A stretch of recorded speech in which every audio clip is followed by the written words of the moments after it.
विकास का पहिया पंचर हो गया खट्टर सरकार में।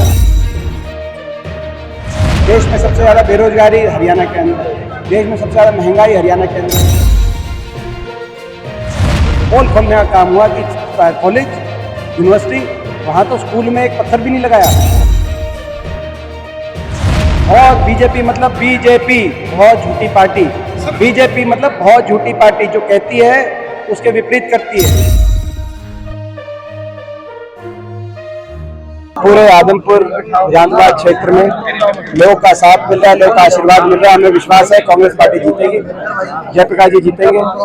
लोग तंग हैं बीजेपी की सरकार से। बीजेपी ने 9 साल में 8 साल में जिस प्रकार के वायदे किए थे उसके विपरीत में काम किया। आज हरियाणा में हर वर्ग दुखी है सरकार से। देश में सबसे ज्यादा बेरोजगारी हरियाणा के अंदर, देश में सबसे ज्यादा महंगाई हरियाणा के अंदर। नौजवान के भविष्य को चौपट कर दिया। सरकारी क्षेत्र के अंदर रोजगार खत्म कर दिए, प्राइवेट क्षेत्र के अंदर कोई उद्योग लगे नहीं, फैक्ट्री आए नहीं, निवेश हुआ नहीं। इसी प्रकार से किसान पे सबसे ज्यादा अत्याचार कहीं है तो हरियाणा में किसान आंदोलन में 750 किसानों की जान चली गई। यहाँ तक कि गरीब आदमी की सारी योजनाओं को समाप्त कर दिया सरकार ने। गरीब के बच्चे को यहाँ तक कि अपने स्कूलों के आगे, स्कूलों को बचाने के लिए धरनों पे बैठना पड़ा। इस प्रदेश की ऐसी स्थिति आ गई, विकास का पहिया पंचर हो गया खट्टर सरकार में। और लोग संकल्प ले रहे हैं कि इस सरकार को बदलाव के लिए मतदान करेंगे। आदमपुर से बदलाव की शुरुआत होगी। यहाँ के जो जनप्रतिनिधि रहे कुलदीप बिश्नोई जी, उनका भी व्यवहार और आचरण जनप्रतिनिधि के रूप में जैसा रहा है उससे भी लोग बहुत परेशान हैं, बहुत नाराज हैं। उन्होंने जिस प्रकार से अपने भ्रष्टाचार के मुकदमों को बचवाने के लिए भारतीय जनता पार्टी का दामन थामने का काम किया है, इस तरह की राजनीतिक अनैतिकता भी कहीं ना कहीं लोग इसका साथ नहीं देना चाहते और आदमपुर से बदलाव लोग करेंगे। बासमत के जो लोग मैंने देखे, यहाँ किसानों की बड़ी समस्या है। मुआवजों के लेके काफी दिनों से किसान यहाँ पे ये तो किसान विरोधी सरकार है। और जहाँ तक बालसमंद की बात है, बालसमंद की बात हो या किसी भी गांव की बात, आज इतना आशीर्वाद साफ दिख रहा है, आप देख सकते हैं। हमें विश्वास है कि हम जीतेंगे।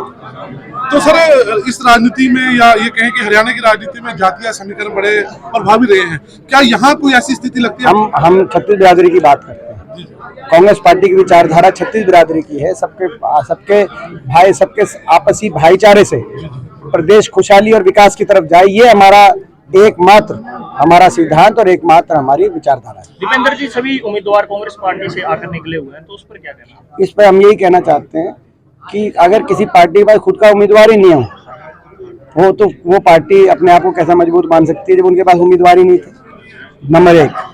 नंबर 2, जो उम्मीदवार आज उन पार्टियों में गए हैं, अगर वो 2 महीने पहले तक कांग्रेस को अच्छा बता रहे थे और भारतीय जनता पार्टी की सरकार को फेल बता रहे थे और कह रहे थे कांग्रेस ही एकमात्र विकल्प है और हुड्डा साहब भी एकमात्र विकल्प हरियाणा में, तो टिकट नहीं मिली तो वो रातों रातों बात बदल गई। तो हो सकता है उन्होंने अपने व्यक्तिगत किसी राजनीतिक स्वार्थ सिद्धि के लिए पार्टी बदलने के फैसले लिए हों, लेकिन वो बात तो वही रहेगी।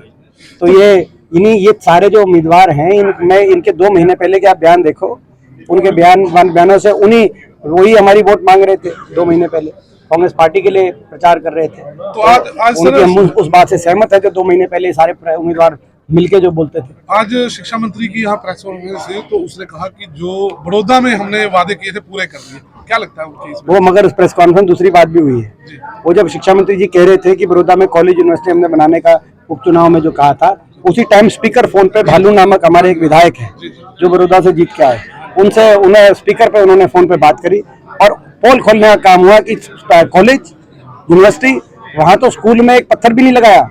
एक अपना जो है ईट भी लगाने का बड़ौदा में मंजूर शुद्ध, मतलब कोई काम ही नहीं हुआ। इससे बड़ा झूठ बहुत बीजेपी मतलब बीजेपी बहुत झूठी पार्टी, बीजेपी मतलब बहुत झूठी पार्टी, जो कहती है उसके विपरीत करती है। कहते थे किसान की आमदनी दुगनी करेंगे, किसान के दुख दुगने कर दिए। कहते थे महंगाई आधी करेंगे, जो है गैस का सिलेंडर 400 से 1100 हो गया। कहते थे काला धन विदेशों से लेके आएंगे, 15 लाख सबके बाटे आएंगे। हाँ, इस बात में हमने आधी बात सुनी। काला धन विदेशों से लाने की बात नहीं थी। जिनका विदेशों में काला धन पकड़ा जाएगा उनको बीजेपी में लाएंगे। ये आदमपुर उसका उदाहरण है। तो सर, दावा क्या है आपका? दावा क्या है कांग्रेस की ओर से? दावा क्या है? दावा है कि लोग जीतेंगे आदमपुर के। Thank you sir. और हमारी